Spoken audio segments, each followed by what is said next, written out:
അസ്സലാമു അലൈക്കും വറഹ്മത്തുള്ളാഹി വബറകാതുഹു. പ്രിയപ്പെട്ട കൂട്ടുകാരെ, എല്ലാവർക്കും സുഖമല്ലേ? അപ്പം ഞാൻ ഈ ഒരു വീഡിയോയിൽ വരാൻ കാരണം, ഇന്ന് പല കുട്ടികളിലും കാണുന്ന അവസ്ഥകളാണ്. ഭയങ്കര ബേജാർ, എല്ലാവരും വിഷമത്തിലാണ്. എനിക്കൊന്നും അറിയുന്നില്ല. ചെറിയ പ്രായത്തിൽ കളിച്ചു വളർന്ന കുട്ടികൾ വലുതാകുമ്പോൾ വല്ലാതെ അങ്ങ് ഖേദിക്കുകയാണ്. എന്നോട് തന്നെ പലരും വന്ന് വിഷമം പറഞ്ഞു, എനിക്കൊന്നും അറിയുന്നില്ല, ഒന്നിനും കൊള്ളാത്തവനാണ് എന്നൊരു ചിന്ത. അപ്പം ഞാൻ അദ്ദേഹത്തിനോട് പറഞ്ഞു, നിങ്ങൾ ബേജാറാകേണ്ടതില്ല, നിങ്ങൾക്ക് ഇനിയും സമയമുണ്ട്. ഇനിയും നിങ്ങൾ നല്ലതുപോലെ നിങ്ങളെ സമയത്തെ ഉപയോഗപ്പെടുത്തുകയാണെങ്കിൽ വിജയത്തിലേക്ക് എത്താൻ കഴിയും.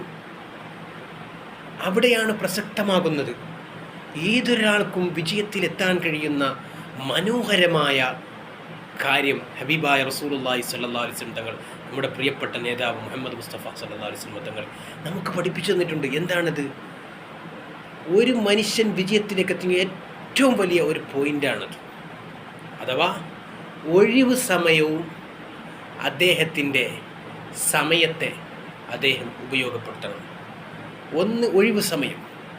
രണ്ടാമതായി പറഞ്ഞത് ആരോഗ്യം എന്നുള്ളതാണ്. ആരോഗ്യവും ഒഴിവു സമയവും ഒരാൾ കൃത്യമായി ഉപയോഗപ്പെടുത്തിയാൽ വിജയത്തിലേക്ക് എത്താൻ കഴിയും. ഇന്ന് പല ആളുകളും ആരോഗ്യത്തിനെ മൈൻഡ് ചെയ്യുന്നില്ല, ആരോഗ്യം നഷ്ടപ്പെടുത്തുകയാണ്. ആരോഗ്യം നഷ്ടപ്പെടുത്തുക എന്ന് പറഞ്ഞാൽ നമ്മൾ കൃത്യമായി ആരോഗ്യത്തിന് വേണ്ട ഭക്ഷണം, ആരോഗ്യത്തിന് വേണ്ട വെള്ളം, അതുപോലെ തന്നെ മറ്റുള്ള എല്ലാ കാര്യങ്ങളും, ഉറക്കം, അങ്ങനെ തുടങ്ങിയ എല്ലാ കാര്യങ്ങളും കൊടുക്കേണ്ടതുണ്ട്. ഇല്ലെങ്കിൽ ആരോഗ്യം ഉണ്ടാവുകയില്ല. ഇന്ന് ചെറിയ കുഞ്ഞു മക്കൾ പോലും രാത്രി പെട്ടെന്നുറങ്ങാറില്ല. 10 മണി ഏകദേശം ഉറങ്ങുന്ന സമയമാണ്. അത് കഴിഞ്ഞ് 12 മണിയും 1 മണിയാകുമ്പോഴൊക്കെയാണ് കുട്ടികൾ ഉറങ്ങുന്നത്. അവർക്ക് എന്താ പണി? മൊബൈലിൽ കളിച്ച് ഇൻസ്റ്റാഗ്രാമിലും വാട്സപ്പിലും മറ്റുള്ള എല്ലാ കാര്യങ്ങളിലും അവർ ഏർപ്പെട്ട് സമയം കളയുകയാണ്. അപ്പം അങ്ങനെ സമയം കളയുന്നൊരു രീതി ഉണ്ടാകാൻ പാടില്ല. നമ്മൾ ശ്രദ്ധിക്കുക, നമ്മുടെ ജീവിതം നമ്മൾ ബഹുമാനിക്കണം. നമ്മൾ അത് ശ്രദ്ധിച്ചാൽ നമുക്ക് വിജയത്തിലേക്ക് എത്താൻ കഴിയും. നബി സല്ലല്ലാഹു അലൈഹി വസല്ലം തങ്ങൾ ഓരോ കൽപ്പനകളും പറഞ്ഞത് ഓരോ മനുഷ്യനും ഈ ഭൂമി ലോകത്തും അതേപോലെ തന്നെ മരിച്ചു കഴിഞ്ഞാലും വിജയിക്കാൻ വേണ്ടിയിട്ടാണ്.